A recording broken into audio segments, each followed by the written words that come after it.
Hey Meeshy, I'm gonna try and get this really quick for you before I gotta head out to work, so I'm gonna kind of rush through this. With this image, what you're actually gonna want to do is, if you have the ability to, you want to re-render this prop by itself, transparent background, so that you can put it on this. But if you had a background where something like this was included that you didn't have the prop for, you would want to do something along the lines of what I'm going to show you right here. So first thing you want to do is go up to select, and you're going to want to select your color range. And as you can see, I've already got this in here because I was just messing with it a second ago. But you're going to want to click on this middle button right here, and you're going to want to click and use your eyedropper, which is going to come with this window. Didn't mean to do that. And you want to click around and make sure that you get all of these colors selected. So when I did this, I got some of these colors over here in the background, which I do not want those. I just want this ring right here. So I'm going to turn my fuzziness down. And now when I hit OK, I'm going to have everything that's white as a selection. So this is going to be different for every background that you do. So keep that in mind. It's never going to be the same. You're going to have to adjust your fuzziness, but go ahead and hit OK. And as you can see, I've got these pieces right here. I'm going to go ahead and I'm going to get rid of those. I'm going to hold down my Alt key and drag, and when I drag my mouse over that, it's going to delete them. So I'm going to copy this and I'm going to paste it. Now I've got a layer. It's not perfect. That's okay, because we're really just going to play with this. We're not duplicating this for, awesome quality or anything like that. So I've got this piece right here, and what I'm actually going to do is I'm going to fill this with purple. And I already have a purple in here, and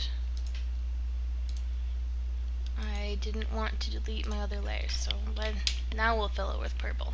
So now I've got a layer, just got some purple stuff on it. I'm going to go ahead and play with this right here. So I've got this layer of all these purple things. Now from here you can do any number of things.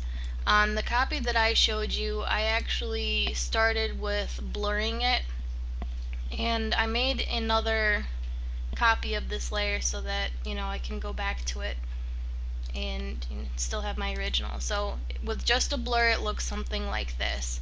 But I had also done motion blurs on it too, to make it kind of move around a bit. And this is all stuff, just play with it. I like this. It looks kind of neat, but it's not very vibrant, so I might go ahead and I might duplicate that. But now this is a little bit much, so maybe I'll turn that layer down just a little bit too. And you can do pretty much whatever. You just play around with the layers. Maybe you want to do something cool, like some sort of weird effect. I don't know. I don't really play around with artistic and stuff, but maybe you like to. We'll see what this does. So we got film grain. Let's see what happens. Makes it nice and bright and glowy. So let's see what happens when we blur this. Go ahead and blur this a bit.